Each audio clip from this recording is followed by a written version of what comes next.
கர்த்தருடைய கண்கள் தேசத்தின் மேல் வைக்கப்பட்டிருக்கிறது. கர்த்தருடைய கண்கள் ஆலயத்தின் மேல் வைக்கப்பட்டிருக்கிறது.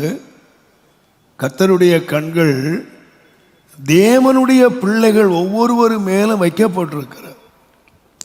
நீங்கள் சங்கீதங்களின் புஸ்தகத்தை நீங்கள் வாசிப்பீர்களானால், சங்கீதங்களின் புஸ்தகம் தயவு செய்து 33ஆம் சங்கீதம் 18 19 வாசிப்போம். ஆனால் தமக்கு பயந்து தமது கிருபைக்கு காத்திருக்கிறவர்களின் ஆத்துமாக்களை மரணத்துக்கு விலக்கி விடுவிக்கவும், பஞ்சத்தில் அவர்களை உயிரோடே காக்கவும் கர்த்தருடைய கண் அவர்கள் மேல் நோக்கமாயிருக்கிறது என்று சொன்னார். கர்த்தருடைய கண்கள் பார்த்து கொண்டே இருக்கிறது.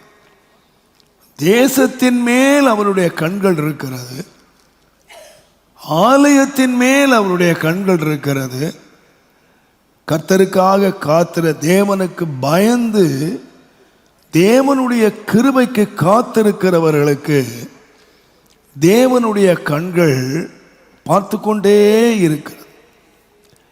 ஆனால் அநேக வேளை கர்த்தருடைய கண்கள் என்னை பார்த்து கொண்டிருக்கிறது என்ற ஒரு அறிவு நமக்கு இருக்குமானால், நாம் நிச்சயமாய் நாம் என்ன செய்வோம் என்று சொன்னால், கர்த்தரை சார்ந்து கொள்வோம். நீங்கள் 2 நாளாகமத்தின் புஸ்தகத்தில் வாசிப்பீர்களானால் 16ஆம் அதிகாரம், 2 நாளாகமம் 16ஆம் அதிகாரம் 9வது வசனத்தை நீங்கள் வாசிப்பீர்களானால், தம்மை பற்றி உத்தம இருதயத்தோடு இருக்கிறவர்களுக்கு தம்முடைய வல்லமையை விளங்க பண்ணும்படி கர்த்தருடைய கண்கள் பூமி எங்கும் உலாவி கொண்டிருக்கிறது. இந்த விஷயத்திலே நீர் மதியில்லாதவராய் இருந்தீர், ஆகையினால் இது முதற்கொண்டு யுத்தங்கள் நேரிடும் என்று ஆசா ராஜாவுக்கு சொல்லப்பட்டது. நீங்கள் அங்கே சம்பவங்களை நீங்கள் வாசிப்பீர்களானால், ஆசா தேவனை சார்ந்து கொண்ட ஒரு மனுஷன், தேவனை நம்பி யுத்தங்களில் ஜெயம் எடுத்த ஒரு மனுஷன். நீங்கள் 7ஆம் வசனத்தை வாசிப்பீர்களானால், அக்காலத்திலே ஞான திருஷ்டிக்காரனாகிய அனானி யூதாவின் ராஜாவாகிய ஆசாவினிடத்திலே வந்து அவனை நோக்கி, நீர் உம்முடைய தேவனாகிய கர்த்தரை சார்ந்து கொள்ளாமல் சீரியாவின் ராஜாவை சார்ந்து கொண்டபடியினால் சீரியாவின் ராஜாவின் இராணுவம் தப்பி போயிற்று. ஆண்டவர் ஒரு சின்ன யுத்தத்தை கொடுத்தார். அந்த யுத்தத்திலே கர்த்தரையே அவனுடைய கண்கள் பார்த்து கொண்டிருந்தது என்பதாக 14ஆம் அதிகாரம். ஆசா தன் தேவனாகிய கர்த்தரை நோக்கி கூப்பிட்டு, கர்த்தாவே, பலமுள்ளவனுக்காகிலும் பலனற்றவனுக்காகிலும் உதவி செய்கிறது உமக்கு லேசான காரியம். எங்கள் தேவனாகிய கர்த்தாவே, எங்களுக்கு துணை நில்லும். உம்மை சார்ந்து உம்முடைய நாமத்தில் ஏராளமான இந்த கூட்டத்துக்கு எதிராக வந்தோம். ஒரு பெரிய யுத்தம் அங்கே ஏற்பட போகிறது. எதிரிகள் எழும்பி வந்திருக்கிறார்கள். அப்பொழுது ஆசா ஆண்டவரை பார்த்து ஜெபம் பண்றான். ஆண்டவரே, பலமுள்ளவனுக்கு ஆகிலும் பலனற்றவனுக்கு ஆகிலும் உதவி செய்கிறது உமக்கு லேசான காரியம். ஆகையினால் எங்களுக்கு என்ன செய்யறதுன்னு தெரியல, இந்த யுத்தத்தை எப்படி நடத்துறதுன்னு தெரியல. ஆகையினால எங்கள் கண்கள் உம்மையே நோக்கி இருக்கிறது, நாங்கள் உம்மை சார்ந்து நிற்கிறோம். நீங்கள் சம்பவங்களை வாசிப்பீர்களானால், ஆண்டவர் பெரிய ஒரு ஜெயத்தை அவனுக்கு கட்டளையிடுகிறார், வெற்றியை கட்டளையிடுகிறார். நான் தாழ்மையாய் விசுவாசிக்கிறேன், ஒரு மனிதன் கர்த்தரை சார்ந்து ஜெயத்தை எடுக்கும் பொழுது ஆண்டவர் இன்னும் அதைவிட ஒரு பெரிய காரியத்தை அவன் வாழ்க்கையிலே வல்லமையை காண செய்கிறார். நீங்கள் பழைய ஏற்பாட்டிலே நீங்கள் யாத்திராமத்தை வாசிப்பீர்களானால், பார்வோன் ராஜாவுக்கு வாதைக்கு மேல் வாதி அனுப்பின்னு கேட்டீங்கன்னா கர்த்தர் எவ்வளவு வல்லவர் என்பதை அறியும்படியாக தேவன் ஒரு மனிதனுக்கு நம்முடைய வல்லமையை ஒரே நாளிலே காட்டி விடுகிறது இல்லை. ஸ்டெப் பை ஸ்டெப் கர்த்தர் முதலாவது ஒரு 1000 ரூபாய்க்கு விசுவாசிக்க பண்ணுகிறார். அவன் அதை சார்ந்து கொள்வானால் ஒருவேளை அவனை அடுத்த ஒரு 10,000 ரூபாய் கொடுக்க தேவன் வல்லவர் என்பதை அவன் கற்றுக் கொடுக்க விரும்புகிறார். 1000 ரூபாய்க்கு விசுவாசிக்காத ஒருத்தனை 10,000 விசுவாசம் ஆண்டவர் நடத்துறது இல்லை. ஆண்டவர் கொஞ்சம் கொஞ்சமாக தேவன் உதவி செய்கிறார். அவன் கர்த்தரை நம்ப நம்ப நம்ப அவன் கர்த்தரை சார்ந்து கொள்ள தேவன் அவனுக்கு என்னத்தை படிப்பிக்கிறார் என்று கேட்டால் அவனுடைய வல்லமையை தேவன் படிப்பிக்கிறார். இந்த ஒரு சின்ன யுத்தத்தில் ஆசா ராஜா சார்ந்து கொண்ட பொழுது கர்த்தர் அவனுக்கு ஜெயத்தை கட்டளையிட்டார். அடுத்த யுத்தம் வரும் பொழுது அவன் கர்த்தரை சார்ந்து கொள்ளாமல் சீரிய ராஜாவினுடைய மனிதனை சார்ந்து கொண்டபடியினால் ஆண்டவர் சொல்றாரு, தம்மை பற்றி உத்தம இருதயத்தோடு இருக்கிறவர்களுக்கு தம்முடைய வல்லமையை காண்பிக்கும்படி அவருடைய கண்கள் பூமி எங்க உலாவிக் கொண்டே இருக்கிறது. இந்த விஷயத்தில் நீ முட்டாளாயிட்ட. நீ கர்த்தரை சார்ந்து கொள்ள வேண்டியதற்கு பதிலாக நீ மனிதனை சார்ந்து கொண்டு நீ மனித உதவிகளை நீ தேடி நீ என்னை சார்ந்து கொள்வதற்கு பதிலாக நீ மனிதனை சார்ந்து கொண்டபடியினால் நீ மதியில்லாம போயிட்ட. நீ மட்டும் நீ இதிலேயே என்னை சார்ந்திருப்பாயானால் இதைவிட நான் பெரிய காரியத்தை நான் உனக்கு செய்திருப்பேன். நீ என்னை சார்ந்து கொள்ளாமல் போயிட்ட. நீ என்னை சார்ந்திருந்தால் இதில் நான் அற்புதத்தை காண்பிப்பேன். நான் இப்போ எனக்கு அற்புதத்தை காண்பிக்க முடியாமல் போன காரணம் கேட்டிங்கன்னா, ஒரு பெரிய காரியம் வந்த உடனே நீ என்ன செய்திடுறன்னு கேட்டிங்கன்னா, இதுக்கு ஒரு மனித உதவியை தேடி ஓடிடுற. நீ என்னை சார்ந்து நிற்பாயானால் என்னால் செய்யக்கூடாத காரியம் ஒன்றுமே இல்லை. நான் நமக்கு வல்லமையான காரியங்களை நான் செய்வேன், நான் நடப்பிப்பேன். அப்படியான ஒன்றை நீங்கள் மனதிலே வைத்துக் கொள்ளுங்கள். நாம் தேவனுக்கு முன்பாக உத்தமர்களாய் இருப்போமானால் தேவன் தம்முடைய வல்லமையை விளங்க பண்ணுவதற்கு நம்மை பாத்திரங்களாய் பயன்படுத்துகிறார் என்பதை நீங்கள் மறந்துவிடவே கூடாது. ஆண்டவராகிய தேவன் தம்முடைய தாசனாகிய ஆபிரகாமை தெரிந்து கொண்ட பொழுது ஆபிரகாமுக்கு ஆண்டவர் வாக்குத்தத்தம் பண்ணினார். 75 வயதிலேயே பிள்ளையை கொடுக்க தேவன் வாக்கு பண்ணினார். பட் ஆண்டவர் அந்த 75 கொடுத்திருக்க முடியும், அதை செய்திருக்க முடியும். ஆனால் அவருடைய 86 வயது வரைக்கும் ஆண்டவர் கொடுக்கல. 85 10 வருஷம் ஆண்டவர் தாமதிக்கிறார். சாராள் சொல்ல இனிமேல் கட்டப்படாது. ஆனால் ஆண்டவர் மௌனமாய் இருந்தார். 99 வயது ஆகி சரீரம் செத்து போனவன் என்று விளங்கின போது ஆண்டவர் சொன்னாரு, ஆபிரகாம், நான் யார் தெரியுமா? நான் சர்வ வல்லமை உள்ளவர். என் வல்லமையை நான் விளங்க பண்ணுகிறதற்கு நான் உன்னை பாத்திரமா தெரிஞ்சுக்கிட்டேன்.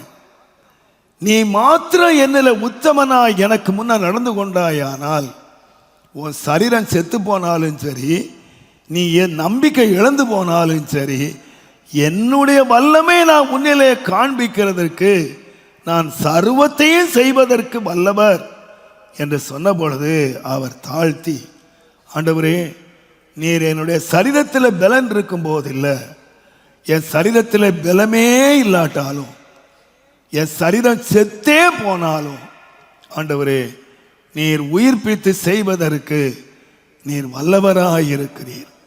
ஆகையினாலே தான் அந்த மனுஷன் ஒரு பாடத்தை படித்தாரு. ஆண்டவர் வல்லவர் என்பதை அறிந்த பொழுதுதான் அவருடைய பிற்காலத்தில் நீங்கள் பார்த்தீங்கன்னா, தேவன் பிள்ளையை கொடுப்பார் என்று மாத்திரம் அல்ல, தேவன் கொடுத்த பிள்ளையை அவருடைய கையாலேயே வெட்டுவதற்கு தேவன் சொன்ன பொழுது அந்த மனுஷன் பயப்படவே இல்லை, தயங்கவே இல்லை. உடனடியாக அந்த பிள்ளையை அவர் எடுத்துக்கொண்டு போனார். அவரே வெட்டுவதற்கு அந்த பிள்ளையை ஏன் போனார் என்று கேட்டால், நீங்கள் எபிரேயரின் புஸ்தகத்தை வாசிப்பீர்களானால் எபிரேயர் 11ஆம் அதிகாரத்திலே 17ஆம் வசனம் சொல்லுகிறது, விசுவாசத்தினாலே ஆபிரகாம் சோதிக்கப்பட்ட பொழுது ஈசாக்கை பலியாக ஒப்பு கொடுத்தான். ஈசாக்கினிடத்தில் உன் சந்ததி விளங்கும் என்று அவனோட சொல்லப்பட்டிருந்ததே. இப்படிப்பட்ட வாக்குத்தத்தங்களை பெற்றவன் மரித்தோரிலிருந்து எழுப்ப தேவன் வல்லவராய் இருக்கிறார் என்று எண்ணி தனக்கு ஒரே பேரானவனையே பலியாக ஒப்பு கொடுத்தான். அப்ப ஏன் ஒப்பு கொடுத்தான் என்று சொன்னால், அவருக்கு தெரியும் ஆண்டவர் வல்லவர் யாருன்னு கேட்டீங்கன்னா, என் சரீரம் செத்து போன சரீரம், இந்த செத்து போன சரீரத்தில் இருந்து ஒரு குமாரனை உருவாக்க முடியுமானால், இந்த ஆண்டவர் சொல்லியிருக்கிறாரு, இந்த ஈசாக்கின் மூலமாக உன் சந்ததி விளங்கும் அப்படின்னு ஆண்டவர் சொல்லியிருக்காரு. இப்ப அதே ஆண்டவர் இந்த பிள்ளைய வெட்டுன்னு சொல்றாரு. எனக்கு தெரியும், என் சரீரமும் செத்து போச்சு, என் மனைவி சரீரமும் செத்து போச்சு. 2 செத்து போன சரீரத்தில் இருந்து இந்த ஈசாக்கு வந்தான். நான் இந்த ஈசாக்கை வெட்டி கொன்னுட்டா கூட மரித்தோரை எழுப்ப வல்லவராகிய தேவன் இவனை எழுப்பி கர்த்தர் இவன் மூலமாக செய்ய வேண்டிய காரியத்தை செய்வார் என்று விசுவாசித்தான். இவனை வெட்டிட்டா இன்னொரு பிள்ளை தருவார் நினைக்கலாம. இந்த பிள்ளைய நானே தவறாகவே வெட்டிட்டா கூட, கொன்னுட்டால் கூட, இந்த மரணத்திலிருந்து எழுப்பி இவன் மேல் உள்ள வாக்குத்தத்தத்தை தேவன் நிறைவேற்றுவதற்கு வல்லவர். தேவனுடைய வாக்கு நிறைவேறுவதற்கு செத்தவனா இருந்தாலும் போதும், உயிரிழந்தவனா போதும், கர்த்தருடைய வார்த்தை மாத்திரம் மாறவே மாறாது. தேவன் வார்த்தை நிறைவேற்றுவார் என்ற விசுவாசம் இருந்ததுனால தான் அவர் யோசிக்கவே இல்லை, அதிகாலமே பிள்ளை எடுத்துட்டு போனாரு. அந்த வல்லமே ஒரு விசுவாசித்தாரு. நான் சொல்லுவேன், ஒரு மனிதன் கர்த்தரை விசுவாசிக்க விசுவாசிக்க விசுவாசிக்க தேவன் வல்லவர் வல்லவர் என்று சொல்லுவான். ஆனால் கர்த்தர் அவனை இன்னும் மேலான ஒரு நிலைமைக்குள்ளே மேலும் மேலும் அவன் தன்னுடைய வல்லமை அறிவதற்கு தேவனுடைய கண்கள் அவன் மேல் உலாவிக் கொண்டே இருக்கிறது என்பதை நீங்கள் மறந்து போகவே கூடாது. கர்த்தர் ஒரு காரியத்தை நிறுத்தி விட்டு விடுவதில்லை. அவன் இன்னும் கர்த்தருடைய வல்லமை அறிவதற்கு இன்னும் மேலான நிலைமைக்கு அவனை தேவன் கொண்டு போய் கர்த்தர் புத்தி கெட்டாத காரியங்களை செய்ய வல்லவராய் இருக்கிறார் என்பது நாம் வேதத்திலே கற்றுக்கொள்ளுகிற ஒரு சத்தியம். தேவனுடைய நாமத்துக்கு மகிமையும் கனமும் துதியும் உண்டாவதாக. இங்கே நீங்கள் சகரியாவை நீங்கள் வாசிப்பீர்களானால் வேதம் சொல்லுகிறது, என் கண்கள் அங்கே வைக்கப்பட்டிருக்கிறது. அங்கே நடக்கிறது என்னன்னு கேட்டீங்கன்னா, இனி ஒடுக்குகிறவன் அங்கே கடந்து வருவது இல்லை. என் கண்கள் ஒரு தனி மனிதன் மேல் இருக்குமானால் அங்கே யார் வர்றதில்லை எப்படின்னு சொன்னா, ஒடுக்குகிறவன் கடந்து வருகிறதில்லை. இந்த வசனத்தை ஆண்டு எனக்கு தந்த இதை என்னை யோசிக்கும் பொழுது, இந்த ஒடுக்குகிறவன் என்று சொல்லுகிறது யாருக்குன்னு கேட்டீங்கன்னா, நான் நினைக்கிறேன் ஒரு பாவிக்கு இல்லை. இன்றைக்கு என்னை தேவன் தியானம் நடத்தினது கர்த்தருடைய பிள்ளைகளுக்குள்ள ஒடுக்குதல்.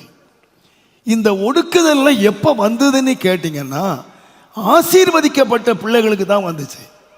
கர்த்தரால் ஆசீர்வதிக்கப்பட்டவர்கள் அவங்க அனுபவிக்கிறான். இன்றைக்கு பாவிக்குள்ள ஒடுக்கத்தை இன்றைக்கு நான் பேசலை.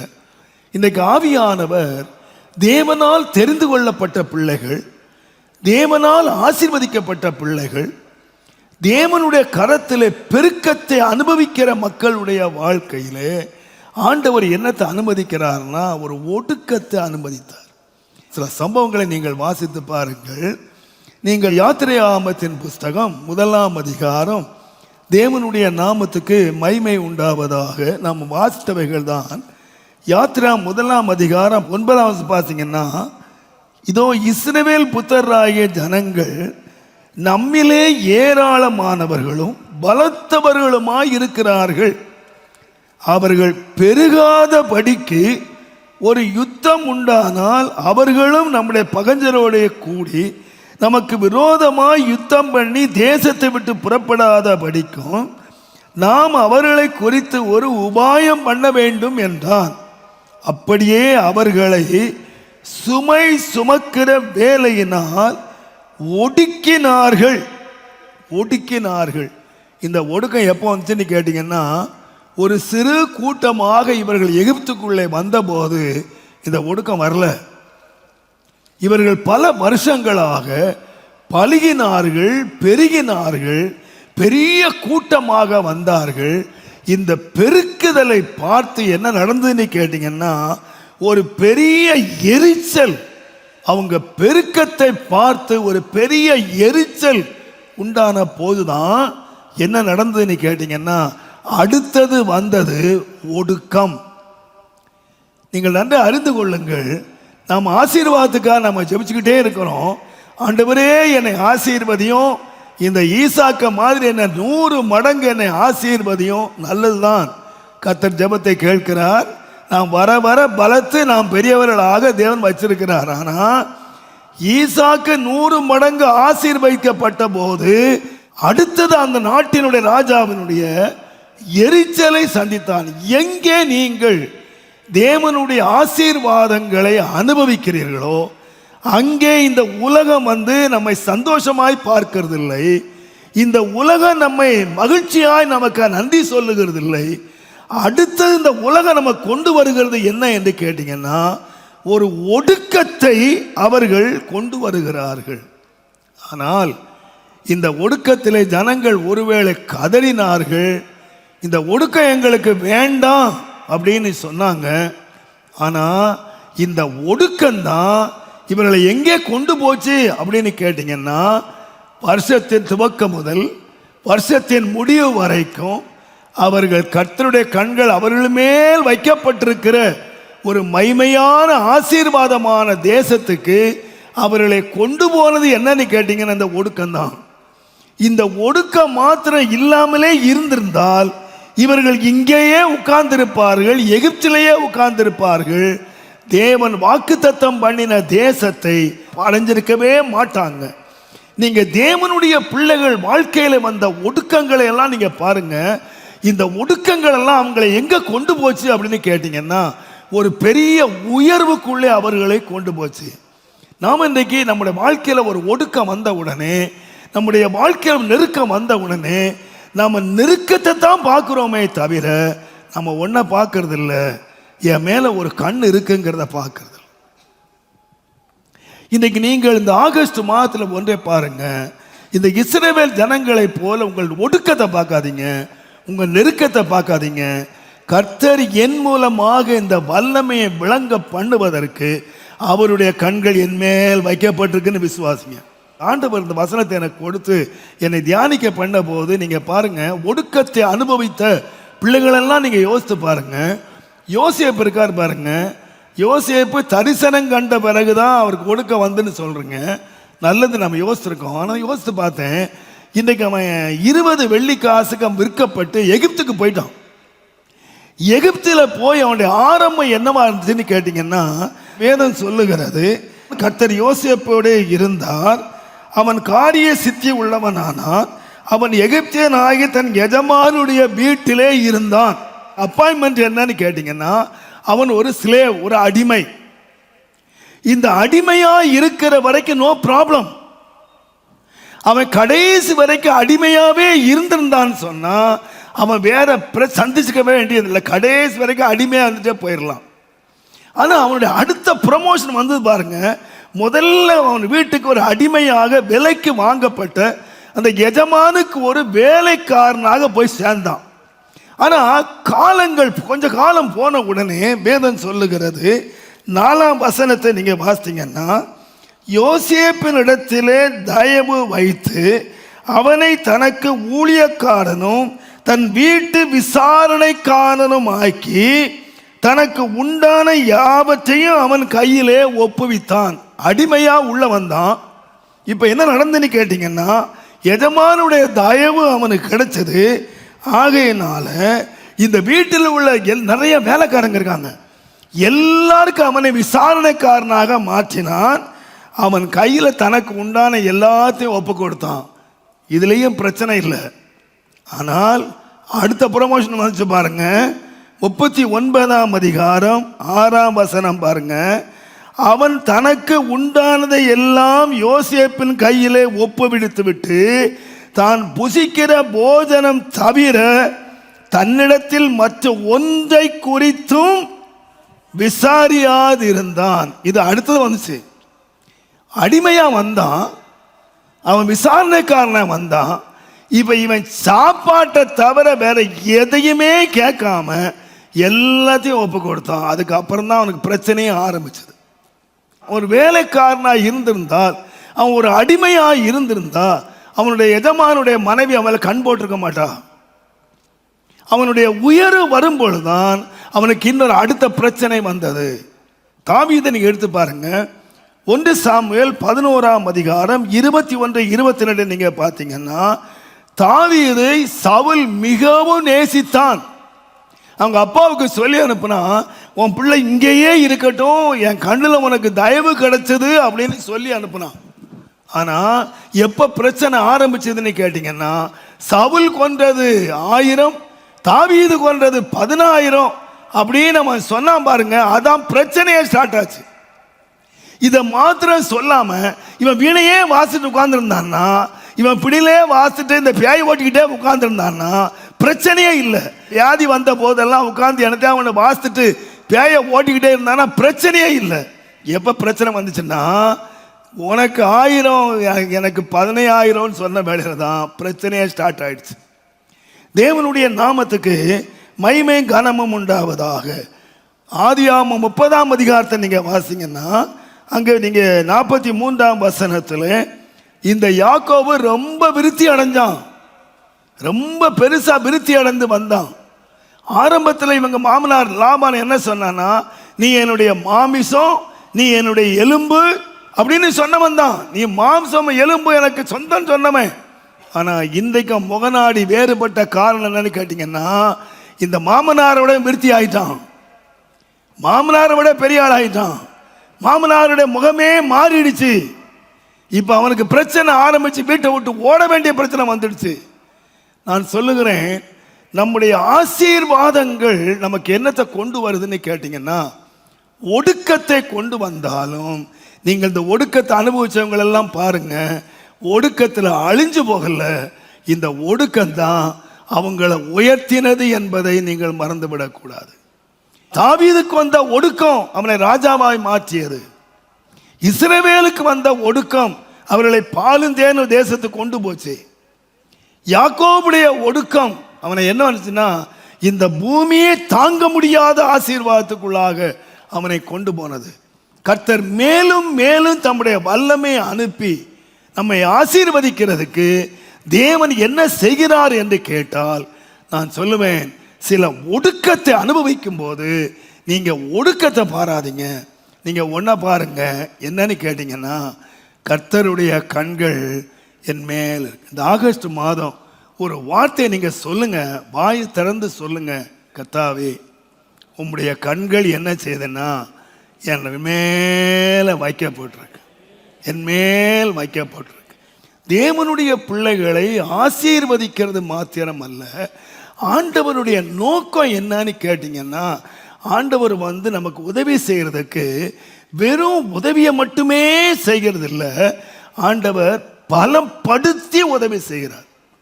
நீங்கள் ஏசாயா தீர்க்கதரிசியினுடைய புஸ்தகம் 41ஆம் அதிகாரம் தயவு செய்து 10ஆம் வசனத்தை நீங்கள் வாசிப்பீர்களானால், நீ பயப்படாதே, நான் உன்னுடனே இருக்கிறேன், திகையாதே, நான் உன் தேவன், நான் உன்னை பலப்படுத்தி உனக்கு சகாயம்னா உதவி, உனக்கு நான் எப்படி உதவி செய்வேன்னு கேட்டீங்கன்னா, ஆண்டவர் பலப்படுத்தி உதவி செய்வாராம். பலப்படுத்தாம உதவி செய்வாரானால், ஒருவேளை நினைக்கிறேன் இன்னைக்கு நிறைய பேர் ஏன் பலம் இல்லாம போயிட்டாங்கன்னு கேட்டீங்கன்னா, அவங்களுடைய ஆசீர்வாதத்தை அவங்க அழிஞ்சிட்டாங்க. ஏன்னு கேட்டீங்கன்னா, அவங்க பலம் இல்லை. ஆண்டவர் உதவி செய்வதற்கு தேவன் பலப்படுத்தி சகாயம் பண்ணுகிறார்.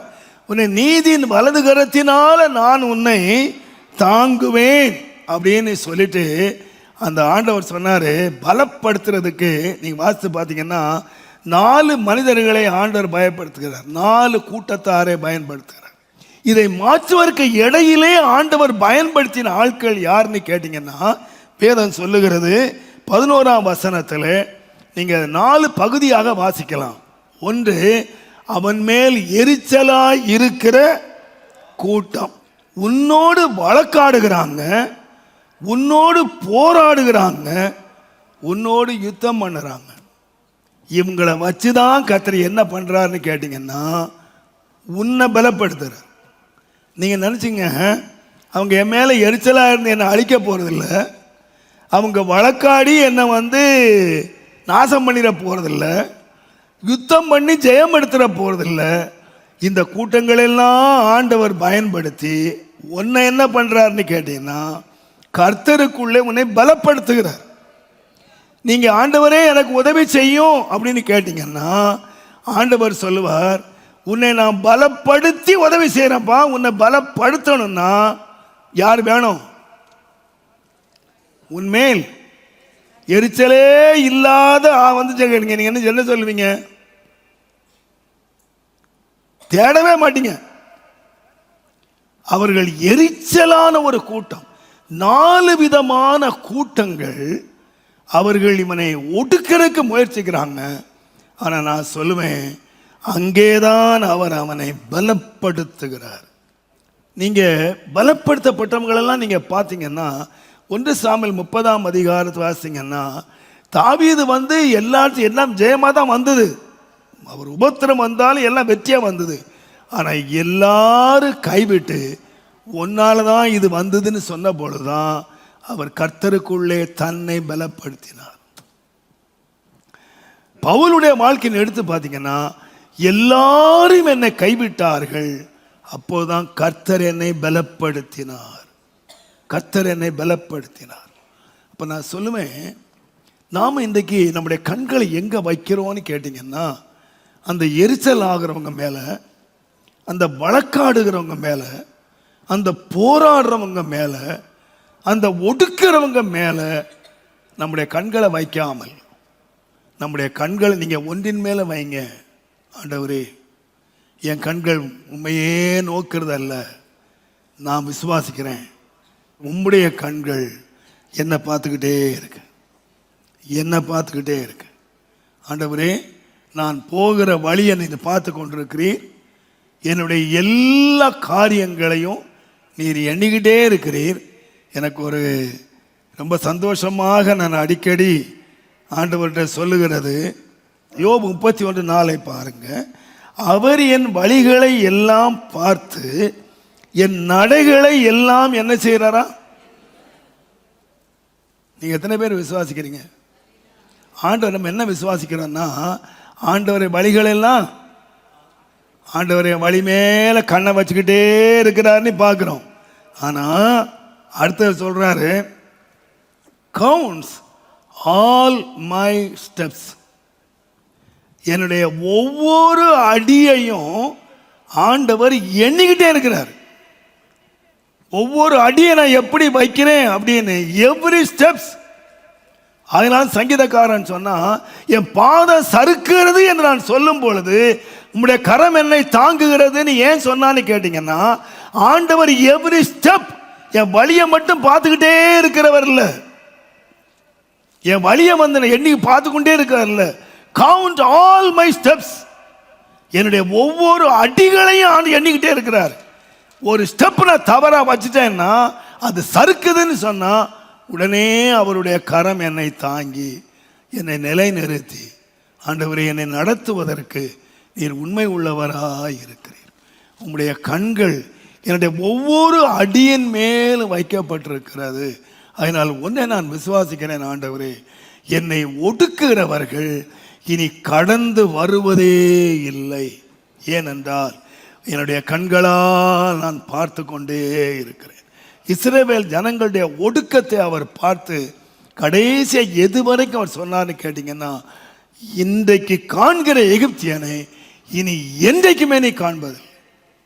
ஒரு விடுதலை கொடுத்தது மாத்திரம் அல்ல, இனி உன் கண்ணால தேடினா கூட கிடைக்க மாட்டேன்.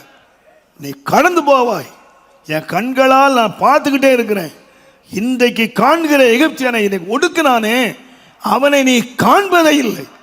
உனக்கு ஒடுக்கத்தை கொடுத்தானே, நீ அவனை பார்க்கிறதே இல்லை. நீ தேடியும் காண மாட்டாய். நான் உன்னை கடந்து போக பண்ணுவேன். ஏனென்றால் கர்த்தர் எகிப்தியருடைய சேனையை பார்த்தார் என்று எழுதியிருக்கிறது. இனி ஒடுக்கிறவர்கள் உன்னை கடந்து வருவதே இல்லை. ஏனென்றால் என் கண்களால் நான் உன்னை பார்த்து கொண்டே இருக்கிறேன். தேவனுடைய நாமத்துக்கு மகிமை உண்டாவதாக. கர்த்தர் பார்த்து கொண்டிருப்பார். ஆனால் ஒடுக்கிறவர்களை நாம் தேவன் அடக்கிறது மாத்திரம் அல்ல. நான் விசுவாசிக்கிறேன். சகரியா 4ஆம் அதிகாரத்தை நீங்கள் வாசிப்பீர்களானால், சகரியா 4ஆம் அதிகாரம் 9ஆம் வசனத்தை பாருங்க. செருபாபேலுடைய கைகள் இந்த ஆலயத்துக்கு அஸ்திபாரம் போட்டது, அவன் கைகளே இதை முடித்து தீர்க்கும். அதனால் சேனைகளின் கர்த்தர் என்னை உங்களிடத்துக்கு அனுப்பினார் என்று அறிவாய். அற்பமான ஆரம்பத்தின் நாளை யார் அசட்டை பண்ணலாம்? பூமி எங்கு சுற்றி பார்க்கிறவைகள் ஆகிய கர்த்தருடைய 7 கண்களும் செருபாபேலின் கையில் இருக்கிற தூக்கு நூலை சந்தோஷமாய் பார்க்கிறது. செருபாபேல் கையில ஒரு தூக்கு நூல் இருக்கு. இந்த கையை பார்த்துக்கிட்டே ஆண்டவர் இருக்கிறாராம். எதுக்குன்னு கேட்டீங்கன்னா, அற்பமான ஆரம்பத்தை யார் அசட்டை பண்ணலாம்? இந்த அசட்டை பண்ணக்கூடிய அளவிலே தான் அவர்களுடைய ஆரம்பம் இருக்கிறது. செருபாபேலுடைய ஆரம்பம், ஆலயத்தினுடைய ஆரம்பம் எப்படி இருக்குன்னு கேட்டீங்கன்னா, எல்லாரும் அசட்டை பண்ணக்கூடிய அளவிலே ஒரு அற்பமான ஆரம்பமாக இருக்கிறது. ஆனால் ஆண்டவர் என்ன பண்ணது? அற்பமான ஆரம்பத்தில் இந்த தூக்கு நூலை கையில் வச்சிருக்கானே, இந்த தூக்கு நூலை ஆண்டவர் பார்த்துக்கிட்டே இருக்க. எதுக்குன்னு கேட்டிங்கன்னா, இந்த அற்பமான ஆரம்பம்னு இவங்க எல்லாரும் சொல்கிறாங்களே, இந்த வேலையை நான் என்ன செய்வேன்னு கேட்டிங்கன்னா முடித்து தீர்ப்பேன். இந்த ஆரம்பம் அற்பமாக இருந்தாலும் இதனுடைய முடிவு எப்படி இருக்கும்னு கேட்டிங்கன்னா மகிமையாக இருக்கும். ஆகையினாலே தான் ஆண்டவர் ஆகாய் 2ஆம் அதிகாரம் 9ஆம் சொன்னார், முந்தின ஆலயத்தினுடைய மகிமையை காட்டிலும் பிந்தின ஆலயத்தினுடைய மகிமை பெரிதாய் இருக்கும். நீங்க முந்தின ஆலயம் சாலமோனுடைய ஆலயம், ஏராளமான கோடி கணக்காக அவன் வெள்ளியும் பொன்னையும் செலவழித்து ஒரு மகிமையான ஆலயத்தை கட்டினான். ஆனால் இந்த ஆலயத்தை பார்த்தீங்கன்னா ஒரு அற்பமான ஆரம்பமாக இருக்கு. எல்லாரும் அசட்டை பண்ணுறாங்க. ஆனால் அந்த அசட்டை பண்ணப்பட்ட இடத்தை தான் ஆண்டவர் என்ன மாற்றினார்னு கேட்டிங்கன்னா மகிமையாக மாற்றினார். முந்தின ஆலயத்தினுடைய மகிமையை காட்டிலும் பிந்தின ஆலயத்தினுடைய மகிமையை பெரிதாக இருக்கும். அப்போ நான் சொல்லுவேன், தூக்கு நூலை ஆண்டு வச்சிருக்கிறார்.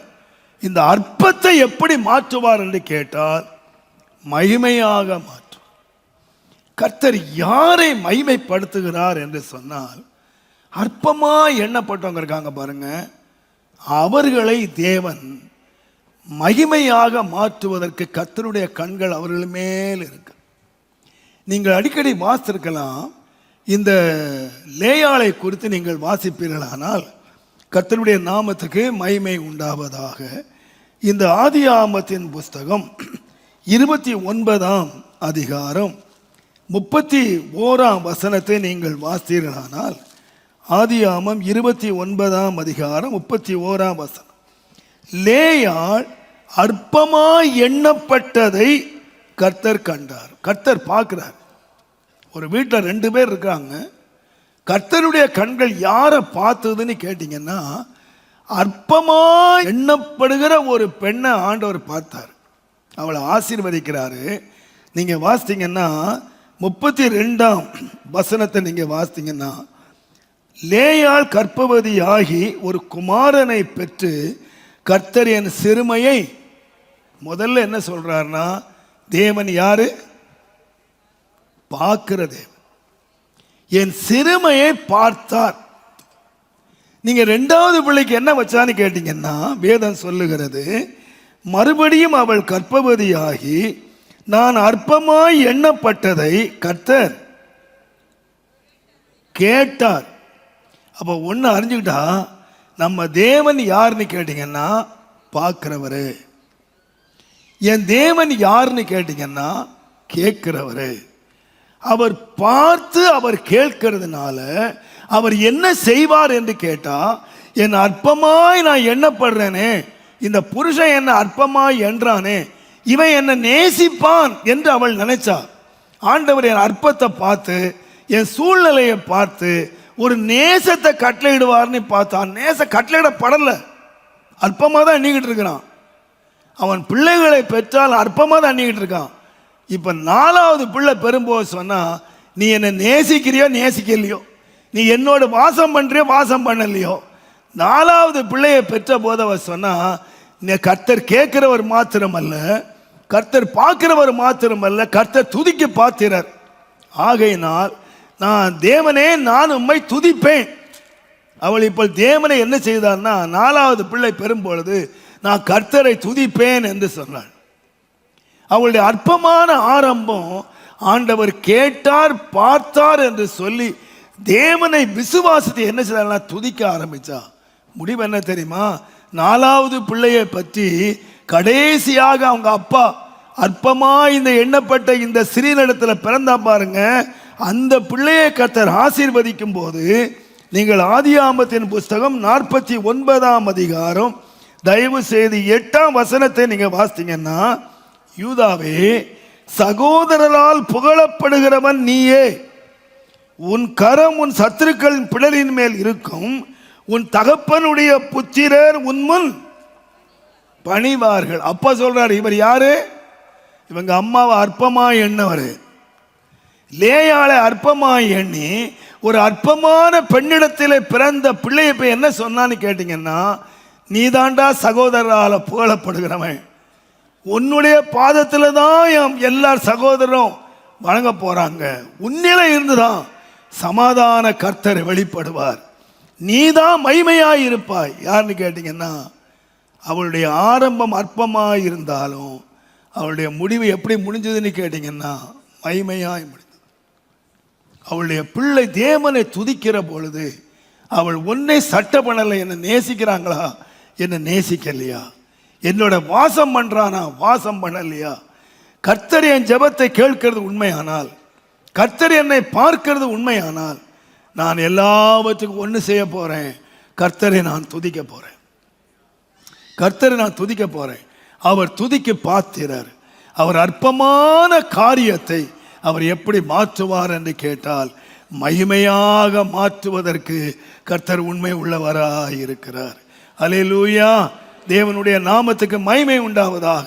நீங்கள் உங்களுடைய வேலை ஸ்தலத்திலே, உங்களுடைய சொந்தங்கள் மத்தியிலே நீங்கள் அற்பமாய் எண்ணப்படலாம். ஆனால் நீங்கள் ஒன்றை மட்டும் பண்ணீங்க, நீங்கள் அற்பமாய் எண்ணப்படுகிற காலத்தில் நீங்கள் கர்த்தரை துதியுங்கள், கர்த்தரை நீங்கள் ஆராதியுங்கள். அவர் எல்லாவற்றையும் முடிக்கிறவர். அவர் அற்பமான ஆரம்பத்தை அவர் மகிமையாய் முடிய பண்ணுகிறவர். தேவனுடைய நாமத்துக்கு மகிமை உண்டாவதாக. இன்றைக்கு அற்பமான காரியங்களை கர்த்தர் மகிமையாய் முடிய பண்ணுவதற்கு கர்த்தருடைய கண்கள் அவர்கள் மேல் நோக்கமாய் இருக்கிறது. கடைசியாக ஆண்டவருடைய கண்கள் ஏன் நமக்கு இந்த ஆகஸ்ட் மாதத்தில் இருக்கிறது என்று சொன்னால், தேவனுடைய நாமத்துக்கு மகிமை உண்டாவதாக. சங்கீதங்களின் புஸ்தகம் 32ஆம் சங்கீதம் தயவு செய்து 8வது வசனத்தை நீங்க வாசித்தீங்கன்னா, நான் உனக்கு போதித்து நீ நடக்க வேண்டிய வழியை உனக்கு காட்டுவேன், உன்மேல் என் கண்ணை வைத்து உனக்கு ஆலோசனை சொல்லுவேன்.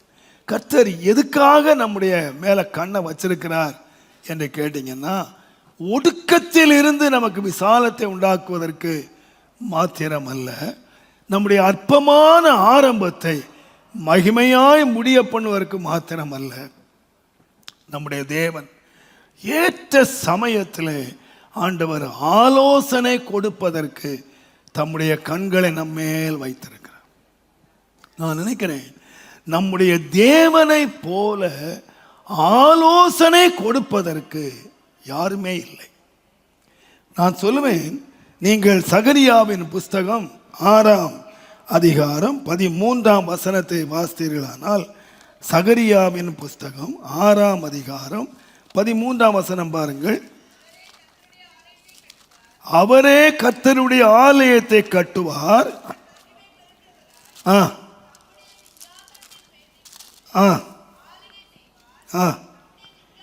தம்முடைய சிங்காசனத்தின் மேல் ஆசாரியராயும் இருப்பார்.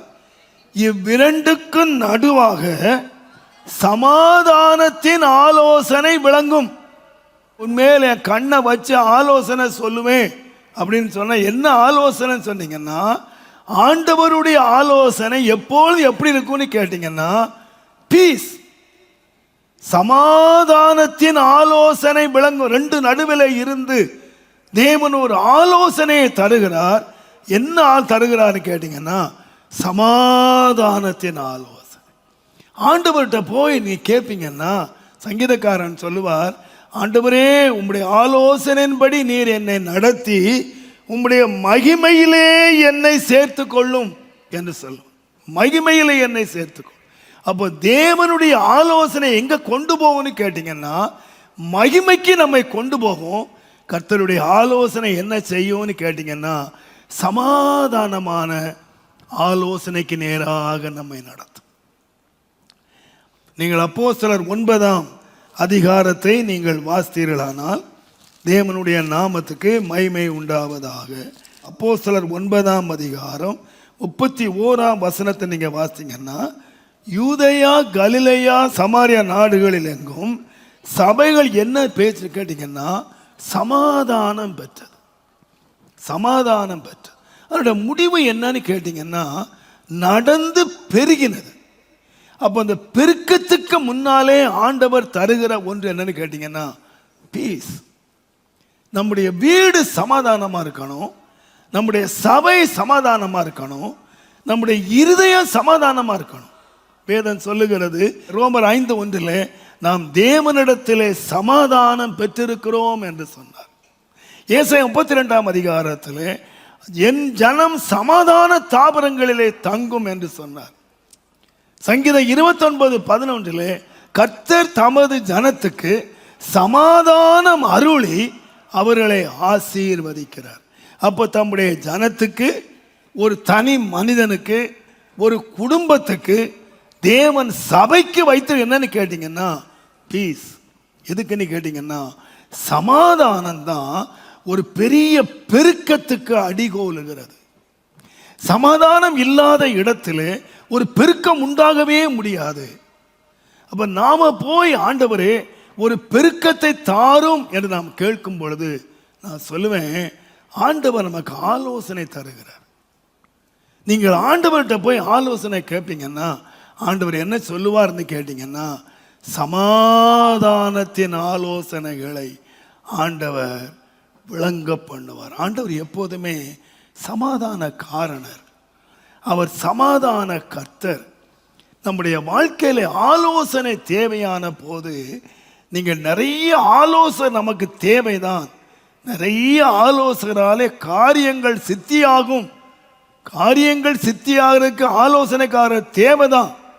ஆனால் காரிய சித்தியாவருக்கு ஒரு ஆலோசகர் இருக்கலாம். ஆனால் நான் சொல்லுவேன், நம்முடைய வாழ்க்கை சமாதானமாய் நிறைவேறுவதற்கு கர்த்தர் என்ன சொல்றாரு கேட்டீங்கன்னா, எங்கிட்ட ஆலோசனை கேளுப்பா. நீ என்கிட்ட ஆலோசனை கேட்டீங்கன்னா நான் எப்படிப்பட்ட ஆலோசனை உனக்கு தருவேன் அப்படின்னு கேட்டீங்கன்னா, பீஸ், நீ சமாதானமா இருக்கிறதுக்கு நான் ஆலோசனை தருமாப்பா. இந்த ஆலோசனையை பெற்றுக்கொள்வாய். ஆனால் இது உன்னை முடிவில் எங்கே கொண்டு போய் சேர்க்கும்னு கேட்டீங்கன்னா, உன்னை மகிமையிலே கொண்டு போய் சேர்க்கும். உன்னை மகிமையிலே கொண்டு போய் சேர்க்கும். நான் நினைக்கிறேன், நான் உட்கார்ந்து சில வேளைகளில் நான் உட்கார்ந்து யோசிப்பேன், தவறாக விளங்கிக்கொள்ளக்கூடாது. கர்த்தர் என்னை ஒரு ஸ்தாபனத்திலே என்னை வைத்தார். பல வருஷங்களாக, ஏறக்குறைய 45 ஆண்டுகள். அநேகருக்கு தெரியும், நான் ஒரு சாதாரண ஒரு மனிதனாக உள்ளே போய் அந்த ஸ்தாபனத்துக்கு ஒரு தலைவனாக உயர்கிற அளவுக்கு கர்த்தரனை கொண்டு வந்தார். நான் அந்த தலைவருடைய பதவியை நான் எவ்வளவோ வெறுத்தேன். வேண்டாம், எனக்கு வேண்டாம், எனக்கு தகுதி இல்லை என்று நான் சொன்னேன். ஆனால் நான் திணிக்கப்பட்டேன், கட்டாயப்படுத்தப்பட்டேன். ஆனால் அதில் நான் நினைக்காத ஒரு பெரிய காரியம் குழப்படியாய் வந்தபோது எனக்கு நிறைய பேர் என்னென்னவோ ஆலோசனை கொடுத்தாங்க. நான் நேரம் ஆண்டவர்கிட்ட போனேன்.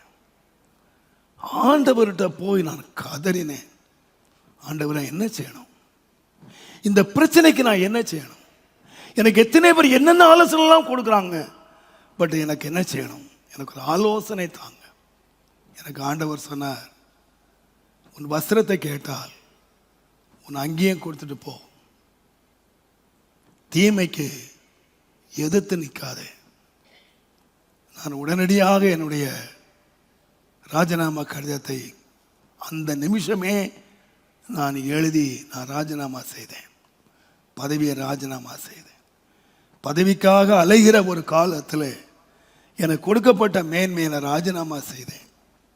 ஆனால் நான் திரும்பி பார்க்கிறேன், என்றைக்கு நான் அந்த ஆலோசனை கீழ்ப்படிந்தேனோ அந்த நாளில் இருந்து என்னுடைய ஊழியத்தினுடைய விஸ்தரிப்பை நான் வித்தியாசமாய் நான் பார்க்கிறேன். இதுவரைக்கும் இல்லாத அளவிலே என்னுடைய ஊழியம் இந்த கடந்த 7 ஆண்டுகளுக்குள்ளாக என்னுடைய ஊழியம் வளர்ந்து பழகி நான் இதுவரைக்கும் ஆசீர்வாதமாக இருந்தேன். ஆனால் அநேகருக்கு என்னை தேவன் ஆசீர்வாதமாக்கினார். நான் போராடி இருக்கலாம், நான் வழக்காடி இருக்கலாம், எனக்கு மற்றவங்க சொன்ன ஆலோசனை நான் கேட்டிருக்கலாம். ஆனால் ஆண்டவருடைய ஆலோசனைக்கு இன்றைக்கு வரைக்கும் எனக்கு பிரச்சனைகள், குழப்பங்கள் வருகிற வேளையில் நான் ஆலோசனைக்காக ஓடுகிற ஒரே ஒரு இடம் கர்த்தருடைய சமூகம். அங்கே கிடைக்கிற ஆலோசனை நான் சொல்லுவேன், இன்னெல்லாமோ பண்ணுனாங்க, அவங்க சமாதானமா இருக்கிறாங்களா இல்லையா எனக்கு தெரியாது, பட் நான் சமாதானமா இருக்கேன். என்னுடைய சமாதானத்தை தேவன் காத்துக்கொள்வர் கிருபை கொடுத்தார். என்னுடைய முடிவு இன்றைக்கு நீங்க பார்த்தீங்கன்னா, என்னுடைய ஊழியத்தினுடைய ஒரு விஸ்தரிப்பை நான் பார்க்கிறேன். ஆச்சரியமா இருக்கிறது. நம்முடைய ஆராதனை 2 ஆராதனை 3 ஆராதனையாக மாறியது. அநேக மிஷனரிகளுக்கு நான் ஆசீர்வாதமாய் மாறினேன். அநேக ஏழை ஊழியர்களுக்கு நான் ஆசீர்வாதமாய் மாறினேன். கர்த்தர் கைகளை பலப்படுத்தி நான் சொல்லுவேன், இன்றைக்கு உலகத்தின் பல நாடுகளிலே பல ஆயிரக்கணக்கான மக்களுக்கு இந்த ஊழியம் ஆசீர்வாதமாக ஒரு பெரிய விஸ்தரிப்பு அடைந்து எப்படி கேட்டீங்கன்னா, கர்த்தரிடத்திலே ஆலோசனை, மனித ஆலோசனைகளை நான் கேட்டிருந்திருப்பேன். ஆனால் நான் லோத்தை போல ஒவ்வொரு நாள் என்னுடைய இருதயத்தில் நான் வாதிக்கப்பட்டிருப்பேன். ஆனால் தேவனுடைய ஆலோசனையை கேட்டு நான் தூக்கி எறிந்தேன், விலகினேன். நான் சொல்லுவேன், என் ஊழியத்தை நான் சமாதானமாய் நிறைவேற்ற மாத்திரமல்ல, எனக்கு நன்றாக தெரியும் என்னுடைய முடிவும் சமாதானமாக இருக்கும்னு எனக்கு தெரியும். சமாதானமாக என் கல்லறைக்கு நான் போவேன்னு எனக்கு தெரியும். கர்த்தருடைய நாமத்துக்கு மகிமை உண்டாவதாக. அருமையானவர்களே, மனித யோசனை கேட்காதீங்க, மனித யோசனையை சாயாதீங்க. அவங்க சொல்லுவாங்க 1000 யோசனை, இப்படி செய்தா நீங்க ஜெயம் எடுத்துடலாம், உங்க பக்கம் நான் நிக்கிறேன்னு சொல்லலாம். ஆனால் இன்றைக்கு நான் திட்டமா சொல்றேன், தேவனுடைய ஆலோசனை கேட்டு பழகுங்க. அந்த ஆலோசனை என்ன சொன்னா, ஒருவேளை விட்டுவிட சொல்லும், ஒருவேளை விலக சொல்லும், ஒருவேளை இழக்க சொல்லும், ஒருவேளை கண்ணை மூட சொல்லும். ஆண்டவர் சமாதானத்தின் தேவன். அவரிடத்தில் நீங்கள் ஆலோசனையை கேட்டு பழகுவீர்கள். ஆனால் ஆண்டவர் இந்த குடும்பத்தை எப்படி காப்பாற்றுகிறார்னு கேட்டீங்கன்னா, சமாதானமாய் காப்பாற்றுகிறார். இன்னைக்கு நிறைய குடும்பங்களில் குழப்பங்களும், நிறைய குடும்பங்களில் சமாதானம் இல்லாமல் போன காரணம் கேட்டீங்கன்னா, மனித ஆலோசனைகளை கேட்டாங்க, மனித பலத்தை நம்பினாங்க. எந்த ஆள் கேட்கலன்னா, தேவனுடைய ஆலோசனை கேட்கல. அந்த ஆலோசனைக்கு மட்டும் கொஞ்சம் காத்திருந்தாங்கன்னா, அந்த ஆலோசனையை மாத்திரம் கர்த்தருக்கு பார்த்துருந்தாங்கன்னா, அந்த முடிவு எப்படின்னு கேட்டீங்கன்னா சமாதானமா. இன்னைக்கு நான் சொல்லுவேன், ஆண்டவரே, நான் சில காரியங்களை நான் முடிவெடுக்க முடியாமல் இருக்கிறேன். எனக்கு ஒவ்வொருத்தரும் ஒரு ஆலோசனை சொல்றாங்க. இந்த ஆகஸ்ட் மாதம் நான் விசுவாசிக்கிறேன் சுவாமி, உம்முடைய கண்கள் என் மேல் வைக்கப்பட்டிருக்கு, எனக்கு ஆலோசனை சொல்வேன். ஆனா ஒன்றை மாத்திரம் மறந்துடாதீங்க, யாருக்கு ஆலோசனை சொல்லுவார் என்று சொன்னால், உன்மேல் கண்ணை வைக்கிற அளவுக்கு நீ வச்சுக்கணும். ஒன்ன எல்லாருக்கும் ஆலோசனை சொல்றது இல்ல. ஆண்டவர் சொல்லுவார், 2 நாளாகமத்தின் புஸ்தகம் 7ஆம் அதிகாரம் 16ஆம் வசனத்தில், 2 நாளாகமும் 7ஆம் அதிகாரம் 16ஆம் வசனத்தை வாசித்தீங்கன்னா, என் நாமம் இந்த ஆலயத்தில் என்றென்றைக்கும் இருக்கும்படி நான் இதை தெரிந்து கொண்டு இதை பரிசுத்தப்படுத்தினேன். என் கண்கள் எப்போதும் மேலே இருக்கும். எது மேல கண் இருக்கும்? நீ ஆலயத்தை கட்டி பொண்ணு மேல வெள்ளி மேல இல்ல, இந்த ஆலயத்தை என்ன செய்தேன்னா பரிசுத்தப்படுத்தினேன். இப்பதான் என் கண் அது மேல வைப்பேன். கர்த்தாவே என் மேல கண்ணை வச்சு எனக்கு ஆலோசனை சொல்லும் அப்படி நீங்க சொன்னீங்கன்னா, யாருக்கு ஆலோசனை கிடைக்கும்னு சொன்னீங்கன்னா, ஆண்டவர் முதலாவது தன்னுடைய கண்ணை நம்மேல் வைக்கத்தக்கதாக உன்னுடைய ஆலயத்தை நான் தெரிஞ்சு கொண்டேன். ஆலயத்தை என்ன செய்தேன்னா பரிசுத்தம் பண்ணினேன். பரிசுத்தம் பண்ணின பிறகுதான் என் கண்ணை அது மேல வைப்பேன். அப்ப நான் தாழ்மையாக சொல்லுவேன், கர்த்தருடைய கண்கள் என் மேல் இருக்கணும் அப்படின்னு சொன்னா, இந்த 8ஆவது மாதம் ஒன்றை மறந்துடாதீங்க, என்னை பரிசுத்தம் பண்றேன் ஆண்டவரே, என்னை பரிசுத்தம் பண்றேன். கர்த்தருடைய நாமத்துக்கு மகிமை உண்டாவதா, உங்களுடைய கண்கள் என் மேல் இருக்கட்டும் ஐயா. இந்த வசனத்தை நான் ராத்திரி ஜெபிச்சிட்டு இருக்கும்போது கர்த்தர் சொன்னாரு, யோசுவா சொன்னாரு, இன்றைக்கு உங்களை பரிசுத்தம் பண்ணி கொள்ளுங்கள், நாளைக்கு கர்த்தர் அற்புதங்களை செய்வார் சொன்னாரு. ஆனா மோசே சொன்னாரு, இன்றைக்கும் நாளைக்கும் உங்களை பரிசுத்தம் பண்ணி கொள்ளுங்க, 3ஆம் நாளுக்கு உங்களை ஆயத்தமா வச்சுக்குங்க, அப்பொழுது கர்த்தர் உங்களுக்கு தரிசனமாவார் சொன்னார். இன்றைக்கு நீ பரிசுத்தம் பண்ணினா அற்புதம் காண்பாய். ஆனா நீ 3 நாள் உன்னை பரிசுத்தம் பண்ணினால் நீ என்னத்தை காண்பான்னு கேட்டீங்கன்னா, கர்த்தர் உனக்காக தரிசனமாவார், உன்னை பார்ப்பார், கர்த்தர் உனக்கு வெளிப்படுவார். அப்போ நான் சொல்லுவேன், ஆண்டவரே நீர் என்னிலே வெளிப்படும் அளவுக்கு, நான் உம்மை தரிசிக்கிற அளவுக்கு, நீர் என்மேல் உம்முடைய கண்களை வைக்கிற அளவுக்கு என்னை பரிசுத்தமாக்கும் ஐயா. உம்முடைய கண்கள் என்மேல் இருக்கிறது என்று மாத்திரம் இல்லை, இந்த 8ஆவது மாதம் நம்ம யோசிக்கணும், உம்முடைய கண்கள் என்மேல் தங்கும்படி. ஏன் அவர் தீமையை பார்க்க மாட்டாத சுத்த கண்ணன், அவர் அசுத்தத்தை பார்க்க மாட்டாத சுத்த கண்ணன். என் மேல கண் இருக்கும் அப்படின்னு நினைச்சிட்டு ஏமாந்துடக்கூடாது. எல்லாரும் நினைச்சிடக்கூடாது என் மேல ஒரு கண் இருக்கும். யார் மேல கண் இருக்கும்னு கேட்டீங்கன்னா, நான் பரிசுத்தம் பண்ணப்பா அது மேலதான் என் கண் இருக்கும்.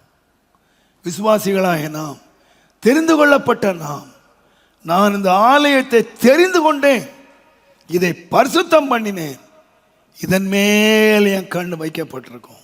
ஆண்டவரே, 8ஆவது மாதத்தில் உம்முடைய கண்கள் என் மேல் இறங்கி ஒடுக்கிறவர்கள் கையில் இருந்து என்னை நீர் விடுதலையாக்கி, ஆண்டவரே என்னுடைய அற்பமான ஆரம்பத்தை மகிமையாய் நீர் மாற்றி, ஆண்டவரே சமாதான ஆலோசனை தந்து என்னை நடத்துவதற்கு மிக தேவை. இந்த 8ஆவது மாதம் என்னை முற்றிலும் நான் பரிசுத்தமாக்குறேன். உம்முடைய கண்கள் என் மேல் இருக்கும்படி, உம்முடைய கண்கள் என் மேல் இறங்கும்படி, உம்முடைய கண்கள் என் மேல் வைக்கப்படும்படி என்னுடைய எல்லா காரியத்தையும் நீர் பரிசுத்தமாக்கி, ஆண்டவரே நான் தைரியமாய் சொல்லட்டும், ஆண்டவரே உம்முடைய கண்கள் என் மேல் வைத்தருள் ஐயா.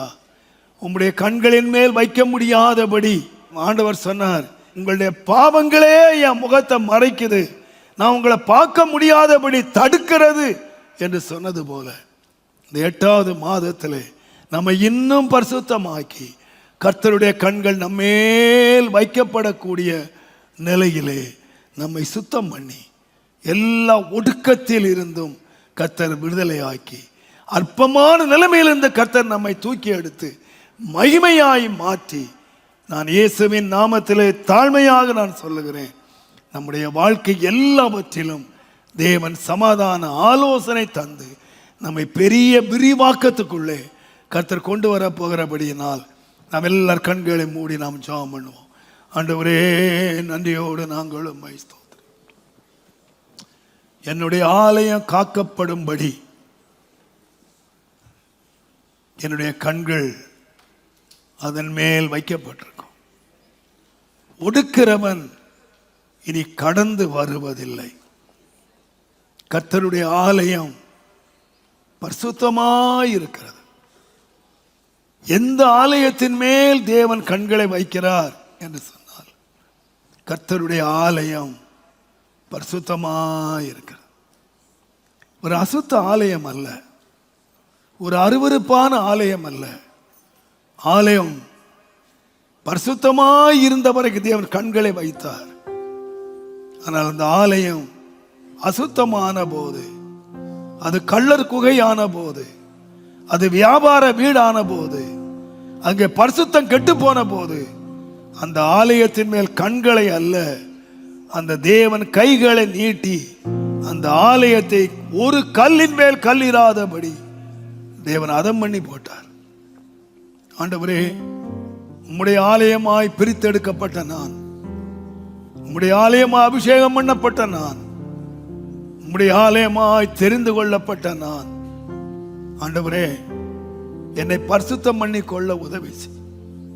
இரவும் பகலும் உம்முடைய கண்கள் என் மேல் இருக்கத்தக்கதாக, என்னுடைய நடைகளை எல்லாம் பார்க்கத்தக்கதாய், என் வழிகளை எல்லாம் பார்க்கத்தக்கதாய், ஒடுக்கிறவைகளை எல்லாம் நீர் பார்க்கத்தக்கதாய் நான் பார்க்கவே பார்த்தேன் என்று மோசேக்கு சொன்னீரே. ஆண்டவரே, உம்முடைய கண்கள் எங்கள் மேல் பதியத்தக்கதாய் இரட்சகா, பரிசுத்த குலைச்சலான எல்லா காரியங்களையும் இந்த 8வது மாதத்தில் நான் விசுவாசிக்கிறேன்.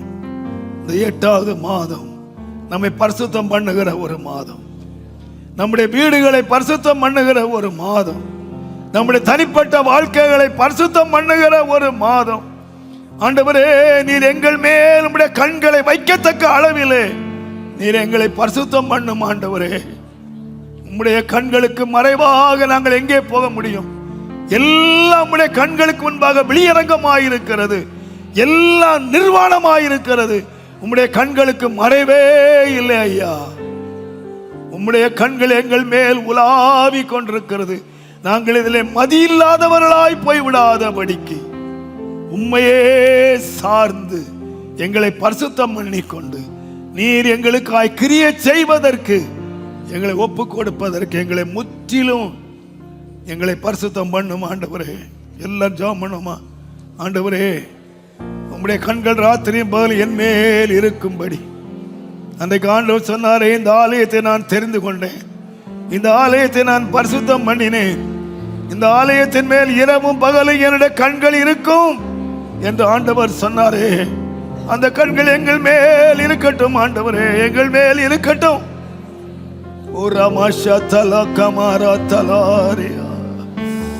எல்லா ஒடுக்கத்திலிருந்து கர்த்தர் நம்மை விடுதலையாக்கும்படி, எல்லா அசட்டை நிலத்திலிருந்து கர்த்தர் உன்னை அசட்டை பண்ணியிருக்கலாம், உலகம் உன்னை அசட்டை பண்ணியிருக்கலாம். உன்னுடைய அற்பமான காரியத்தை பார்த்து உலகம் உன்னை அசட்டை பண்ணலாம். நீ அசட்டை பண்ணப்பட்டவனா இன்றைக்கு இருந்தாலும் நீ உன்னை மகிமையாய் தேவன் முடிய பண்ணுகிறார். தாவீதை எல்லாரும் அசட்டை பண்ணினார்கள், ஆனால் மகிமையாய் அவன் முடிந்தான். அசட்டை பண்ணப்பட்டவர்களை தேவன் கரத்தில் எடுத்து அவர்கள் வாழ்க்கையை மகிமையாய் முடிய பண்ணுவதற்கு தேவன் உண்மை உள்ளவராய் இருக்கிறார், உண்மை உள்ளவராய் இருக்கிறார். ஓ ரபதல பரதல சந்தலாரி கபாரத் நீ பபதல பரதலாரி அம்பல சந்தலாரி எல்லாவற்றையும் விரும்புகிற ஒரு பரிசுத்த குலைச்சலான காரியங்கள் எல்லாவற்றையும் விலக்கி என்னை பரிசுத்தப்படுத்தும். ஆண்டவரே, என்னை பரிசுத்தப்படுத்தும்.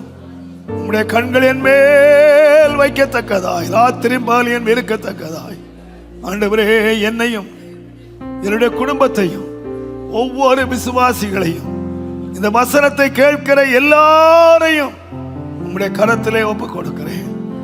நீர் பரிசுத்தம் பண்ணுகிற கர்த்தராய் வெளிப்பட்டு எங்களை பரிசுத்தம் பண்ணி உம்முடைய கண்களை எங்கள் மேல் வைத்து நடத்துவீராக, பாதுகாப்பீராக.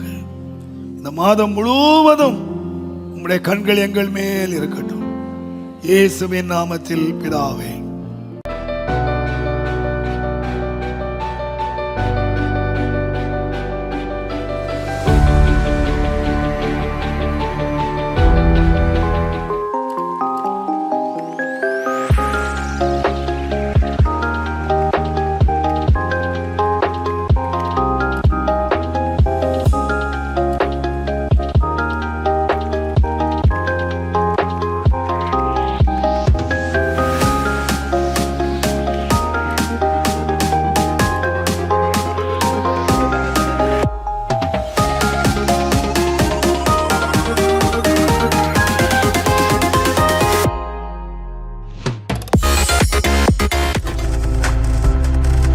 நீங்கள் பார்த்துக் கொண்டிருப்பது உங்கள் ஜாய் டிவி. உங்கள் துக்கம் சந்தோஷமாய் மாறும்.